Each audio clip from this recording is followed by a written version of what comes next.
Assalamualaikum sahabat sosial, kembali lagi di channel saya Nurham SDK.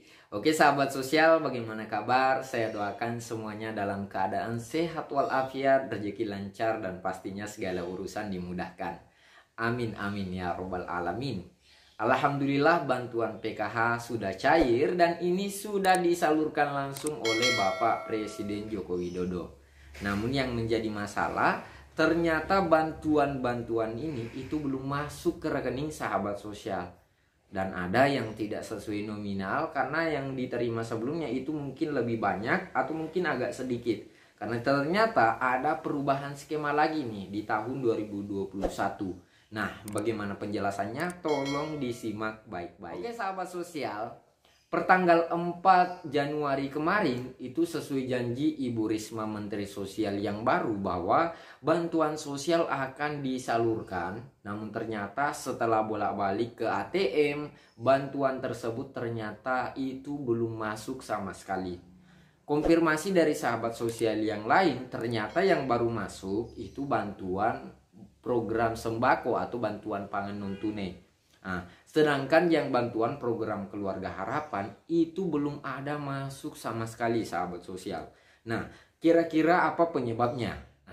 Salah satu penyebab bantuan belum masuk itu karena SP2D atau data-data penerima bantuan PKH itu belum dikembalikan ke daerah ataupun ke Bank Himbara.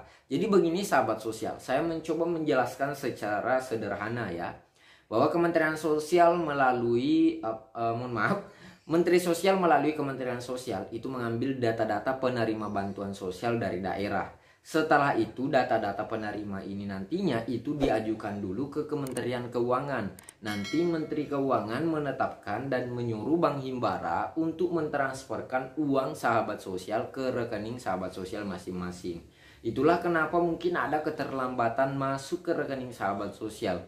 Jadi meski Kementerian Sosial sudah menetapkan, sudah siap-siap siapa-siapa saja yang akan menerima bantuan.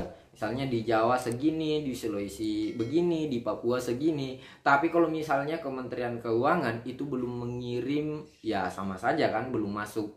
Jadi datanya dari Kementerian Sosial sudah tetapkan, terus diusulkan ke Ibu Sri Mulyani selaku Menteri Keuangan. Setelah itu baru dikirimkan ke rekening sahabat sosial. Jadi bukan Kementerian Sosial yang mengirim, melainkan Kementerian Keuangan. Jadi Kementerian Sosial itu tidak punya uang sahabat sosial. Jadi begini, ini gunanya untuk meminimalisir tindakan-tindakan yang menyimpan. Jadi uangnya langsung dikirim oleh Kementerian Keuangan ke rekening sahabat sosial. Tugas Kementerian Sosial khususnya pendamping program keluarga harapan itu hanya sebagai pengolah data. Jadi kalau misalnya pagi-pagi ada yang nelpon, Pak sudah masuk kah atau belum?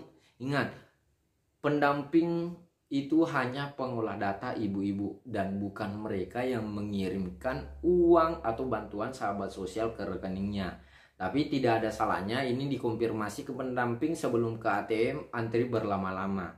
Nah, itu penjelasan singkatnya, semoga dimengerti. Namun bukan itu saja yang perlu sahabat sosial pahami. Karena ternyata ada lagi perubahan skema bantuan sosial, tapi perubahannya ini tidak terlalu banyak. Makanya disimak baik-baik, jangan di skip. Nah, sebelum kita lanjut, pastikan sahabat sosial sudah mengklik tombol like-nya agar kita semakin semangat mengupload video-video terbaru setiap harinya. Semakin banyak like, semakin banyak komentar, semakin semangat juga kita untuk mengupload video-video ataupun informasi terbaru. Ingat, jangan lupa tombol subscribe-nya. Oke sahabat sosial, tidak banyak perubahan. Namun perubahannya ini sedikit agak mengejutkan. Seperti mungkin anak sekolah. Jadi di tahap 4 tahun 2020 atau di bulan Oktober kemarin kita sempat sosialisasikan kalau bantuan untuk anak sekolah itu hanya sampai 2 anak sekolah. Namun untuk tahap ini berubah lagi nih sahabat sosial. Ini sedikit susah dijelaskan tapi mohon disimak baik-baik. Untuk anak sekolah yang ditanggung itu hanya 1 anak per kategorinya. Jadi misalnya ibu-ibu punya 2 anak SD, punya 2 anak SMP, yang ditanggung itu hanya 1 per kategori atau per jenjang sekolahnya. Jadi kalau kasusnya 2 anak SD berarti yang ditanggung 1 anak SD, terus kalau punya 2 anak SMP berarti yang ditanggung hanya 1 anak SMP. Jadi yang dapat bantuan untuk anak SD dan bantuan anak SMP cuma 2 kategori. Ini semoga dimengerti. Selanjutnya untuk kategori anak usia dini. Jadi anak usia dini ini mulai usia 0 hingga 6 tahun. Jadi bukan balita, Bu. Kalau balita itu namanya bayi 5 tahun. Jadi yang ditanggung PKH adalah anak usia dini, yaitu 0 sampai 6 tahun. Kalau kemarin sempat kita jelaskan bahwa bantuan anak usia dini ini itu sampai 4 anak. Sekarang yang ditanggung itu hanya sampai 2 anak. Jadi bukan 4 lagi. Kecuali untuk ibu hamil itu tidak ada perubahan. Masih di skema awal, yaitu yang ditanggung masih sampai kehamilan kedua. Selanjutnya untuk lanjut usia. Nah, di bulan Oktober kemarin kan sempat ditanggung sampai 2 lansia. Ini juga kembali ke skema awalnya, yaitu yang ditanggung hanya satu kategori atau 1 lansia saja yang berumur minimal 70 tahun ke atas. Nah, untuk ibu-ibu yang punya lansia, jadi tolong dibantu untuk menjelaskan ke lansianya, karena banyak lansia pastinya tidak bisa menonton video ini. Kalau punya tetangga lansia ya terima PKH ya tolong dijelaskan juga. Selanjutnya untuk penyandang disabilitas berat. Nah, juga begitu. Jadi disabilitas berat ini yang ditanggung hanya sampai 1 orang saja. Jadi jangan heran kalau misalnya bantuan PKH-nya nantinya ada perubahan besar-besaran. Tapi saya ingatkan sebelum melakukan pencairan, sahabat sosial tolong diperhatikan protokoler kesehatan. Jangan sampai ada lagi kasus baru nantinya karena gara-gara bansos ada yang kena COVID. Jadi tolong diperhatikan protokoler kesehatannya, jaga jarak, pakai masker, cuci tangan.